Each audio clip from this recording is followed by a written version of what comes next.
Number 94 آیت number 162 سورة النساء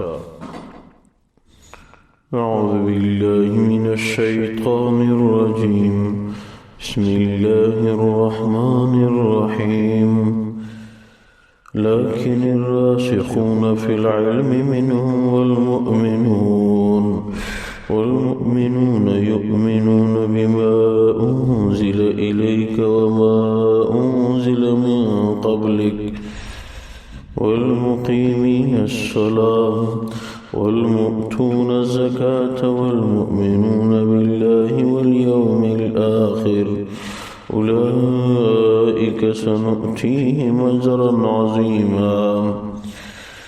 اللہ تبارک و تعالی فرماتے ہیں لیکن الراسخون فی العلم منہم، مگر یہودیوں میں سے وہ لوگ جو کہ علم میں پختہ ہیں، والمؤمنون یؤمنون بما انزل الیک، اور ایمان لانے والے ہیں ایمان اس انداز سے کہ آپ پہ جو کتاب نازل کی گئی ہے اس پہ ایمان رکھتے ہیں، وما انزل من قبلک، اور آپ سے پہلے جو کتابیں نازل کی گئی تھی ان پہ بھی ایمان رکھتے ہیں، والمقیمین الصلاۃ، نماز قائم کرتے ہیں، والمؤتون الزکاۃ، زکوٰۃ ادا کرتے ہیں، والمؤمنون باللہ والیوم الآخر، ایمان لاتے ہیں اللہ کی ذات پہ اور آخرت کے دن پہ، اولئک سنؤتیہم اجرا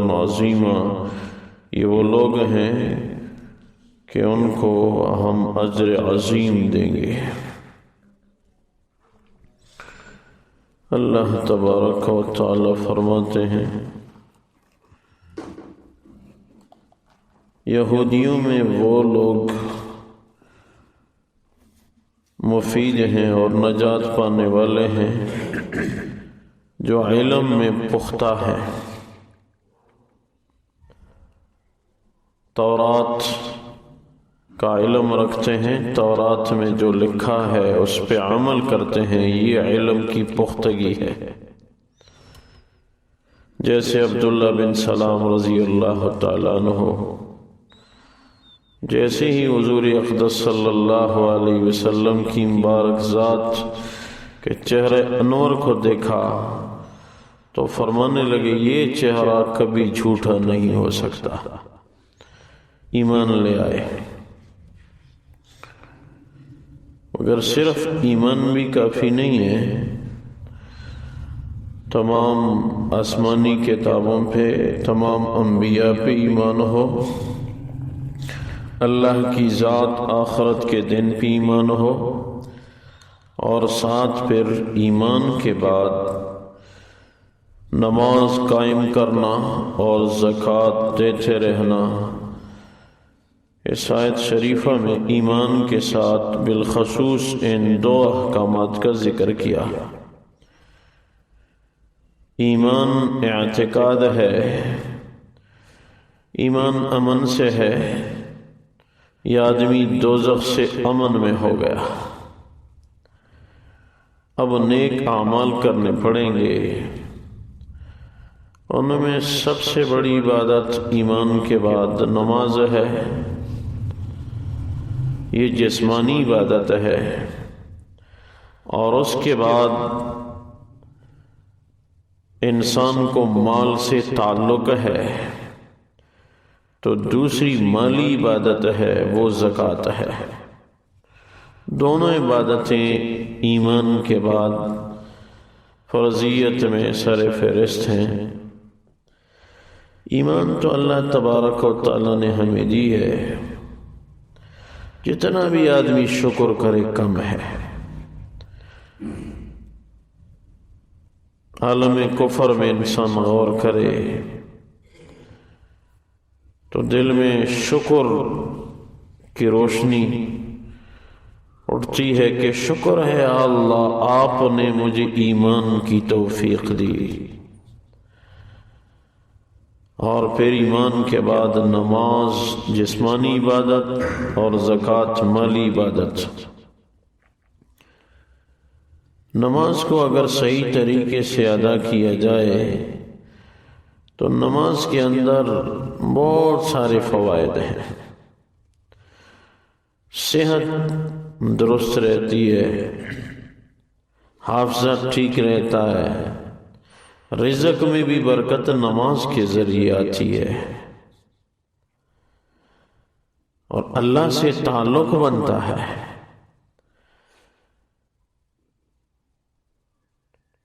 قرآن میں جہاں کہیں نماز کا ذکر ہے تو نماز کے پڑھنے کا ذکر نہیں ہے، نماز کے قائم کرنے کا ذکر ہے۔ وَأَقِيمُوا الصَّلَاةَ، نماز قائم کرو۔ صلوا الصلاة نہیں فرمایا کہ نماز پڑھو۔ پڑھنے کا مطلب یہ ہے کہ میں نے تو پڑھ لی بس جیسی کیسی بھی ہو، نہیں، نماز قائم کرو۔ قائم کرنے کا مطلب یہ ہے اعلیٰ انداز سے پڑھو۔ بعض علماء لکھتے ہیں کہ تکبیر اولیٰ کے ساتھ پڑھنا مراد ہے، بعض لکھتے ہیں جماعت کے ساتھ پڑھنا مراد ہے۔ بعض علماء کے ہاں جماعت کے ساتھ نماز پڑھنا واجب ہے، جو جماعت سے رہ گیا وہ گناہگار ہے۔ بلا عذر جماعت سے رہ جانا، یاد رکھنا، یہ گناہ ہے۔ بعض لوگ یہ خیال کرتے ہیں میں نے نماز تو پڑھ لی ہے اگرچہ جماعت سے رہ چکا ہوں، نہیں، یہ بھی گناہ ہوا ہے۔ تو نماز کو اگر اعلیٰ انداز سے ادا کیا جائے، اس میں دنیا اور آخرت کی بھلائی ہے۔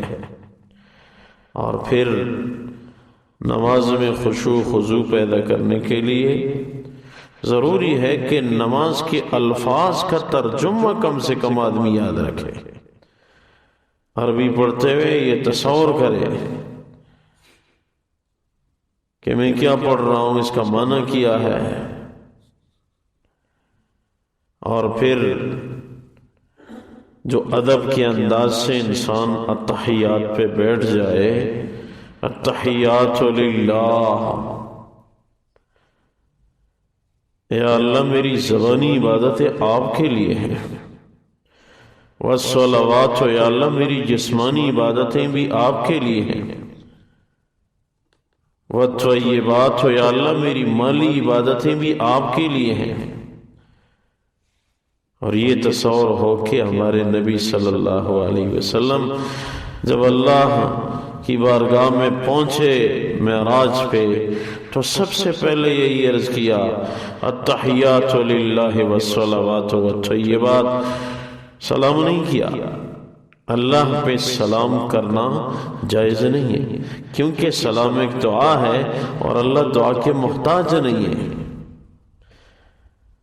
اور کسی نے ہمارے بڑے استاذوں کو لکھ کے بھیجا کہ جی اگر کسی کو خواب میں یا کسی کی اطلاع کے ذریعے اللہ کی طرف سے سلام آئے تو کیسے جواب دے؟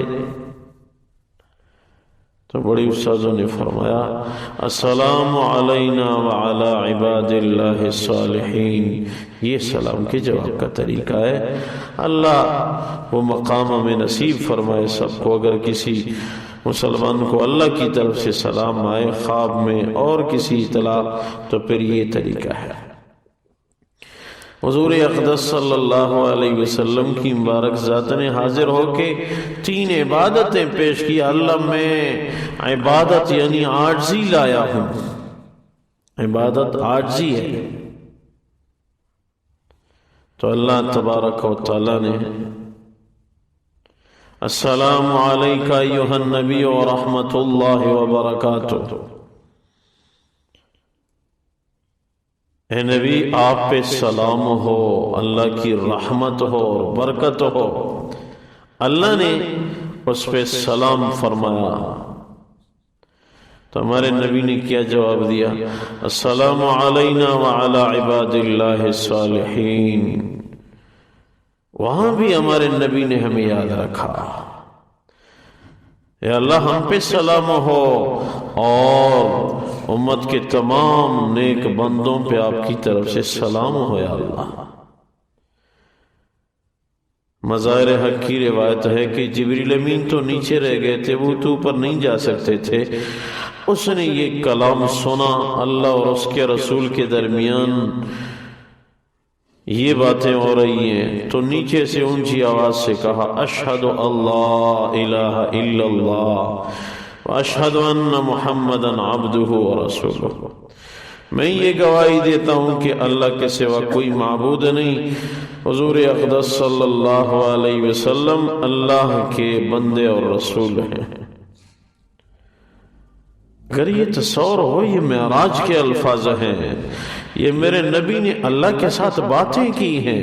یہ فقہ کی کتابوں میں لکھا ہے، اگر کسی نے مسجد سے نکل کے نماز پڑھنے کے بعد کہا قسم ہے میں نے اللہ سے باتیں کی، یہ آدمی سچا ہے، جھوٹا نہیں ہے۔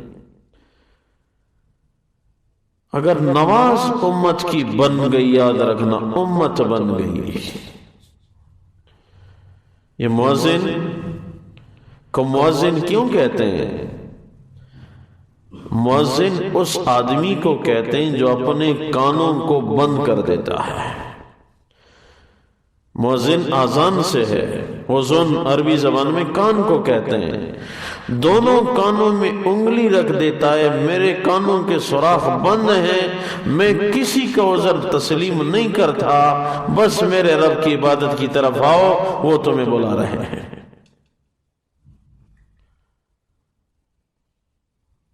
ندا ہوتی ہے، اللہ اپنے بندوں کو اپنی طرف بلاتے ہیں۔ یہ آذان ایک یاد دہانی ہے، اور حدیث میں ہے کہ شیاطین جب آذان سنتے ہیں بھاگتے ہیں۔ مدینہ منورہ سے ایک جگہ 36 کلومیٹر دور ہے، ہمارے نبی نے اس جگہ کا نام لیا اور فرمایا وہاں تک شیطان بھاگتا ہے۔ جب وہاں پہنچتا ہے تو آذان کی آواز سنائی نہیں دیتی، تو پھر رک جاتا ہے، آذان ختم ہو جاتی ہے، پھر بستیوں کی طرف آتا ہے۔ جب بستی میں آذان ہوتی ہے شیطان وہاں نہیں رک سکتا، بھاگتا ہے، جب تک آذان کی آواز شیطان کو پہنچتی ہے وہ نہیں رک سکتا، بھاگتا رہتا ہے۔ آذان ایک بہت بڑی قوت ہے۔ عمر فاروق رضی اللہ تعالیٰ عنہ نے فرمایا کاش خلافت کی ذمہ داری عمر کے ذمہ نہ ہوتی، عمر مؤذن ہوتا۔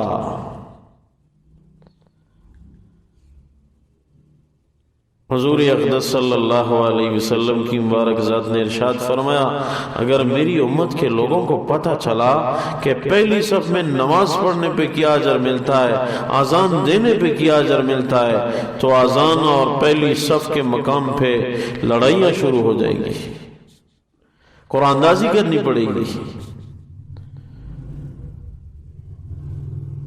مسلمان اپنی عبادت گاہ کی طرف آئے، مسجد میں اس کا وقت گزرے۔ حدیث میں دنیا میں سب سے بہتر جگہ مساجد ہیں، پھر یہ محفوظ رہے گا، گناہوں سے محفوظ رہے گا، اور پھر نماز اعلیٰ انداز سے ہو۔ ٹوپی کے بغیر اللہ کے سامنے کھڑا ہونا یہ بہت بڑی بے ادبی ہے۔ آرمی کا ایک فوجی بغیر ٹوپی کے اپنے بڑے کے سامنے جا کے کھڑا ہو سکتا ہے؟ نہیں، سوال ہی پیدا نہیں ہوتا۔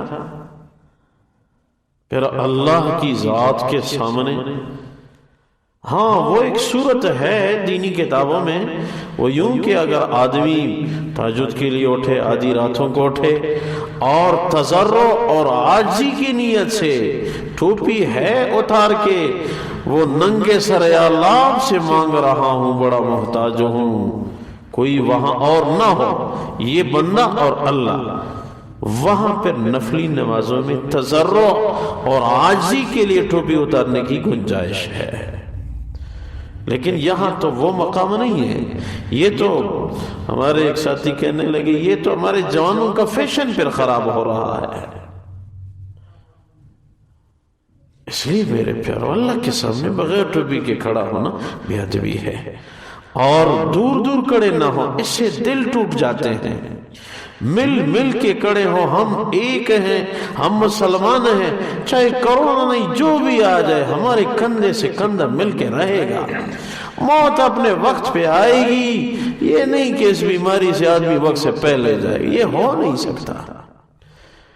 ہمارا دین ایک نمبر کا، یہ نہیں ہو سکتا کہ ایک دینی عبادت میں مرض بڑھے، یہ ہمارا یقین نہیں ہے۔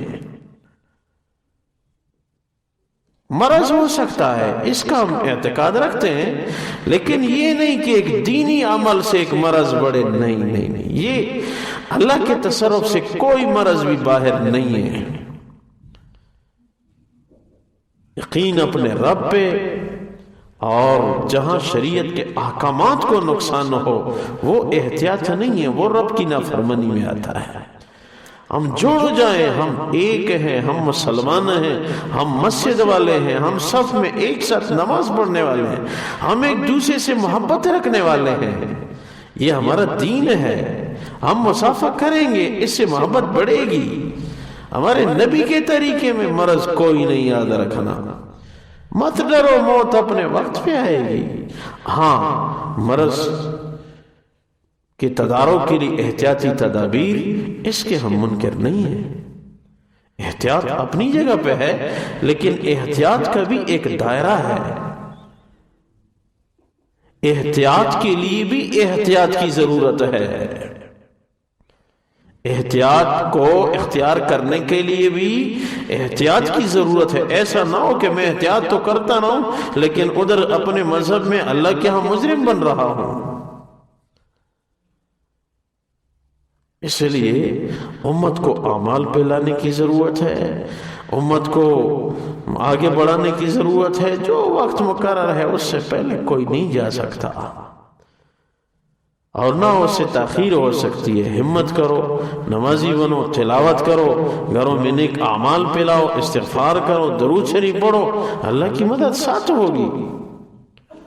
یہ اللہ کے قرب کے ذرائع ہیں۔ امتحانات مانگے نہیں، لیکن اگر آئیں اپنے دین کے ساتھ چمٹ جائیں، پھر دیکھیں اللہ کی مدد ساتھ ہوگی۔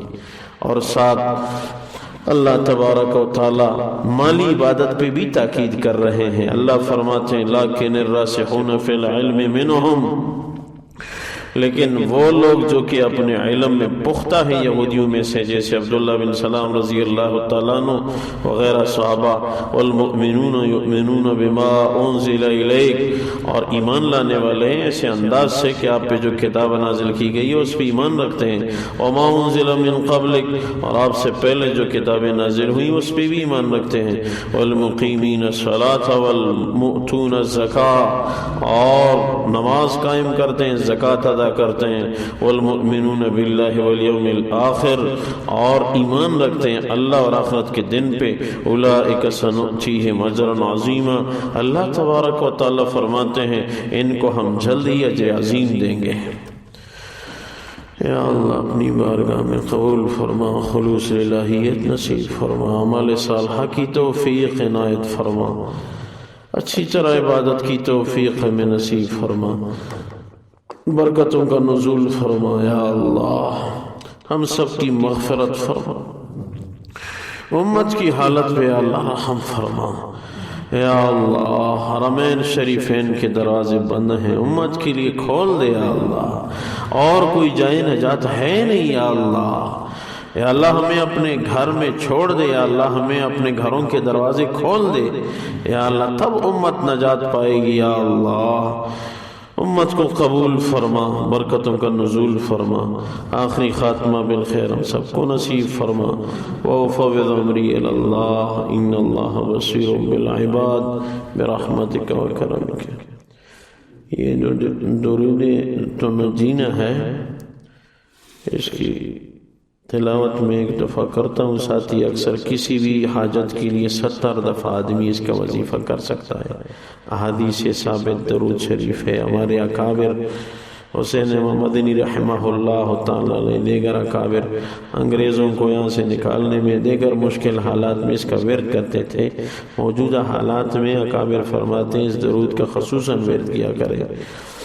تو اس کی ایک دفعہ میں تلاوت کرتا ہوں تاکہ آسانی ہو درود تنجینا تنجینا دونوں طرح پڑھ سکتے ہیں۔ اللہم صلی علی سیدنا و مولانا محمد وعلی آل سیدنا و مولانا محمد صلاة تنجینا بہا صلاة تنجینا بہا، دونوں صحیح ہیں، من جمیع الاحوال والآفات وتقضی لنا بہا جمیع الحاجات وتطہرنا بہا من جميع السيئات وترفعنا بها عندك أعلى الدرجات وتبلغنا بها أقصى الغايات من جميع الخيرات في الحياة وبعد الممات إنك على كل شيء قدير۔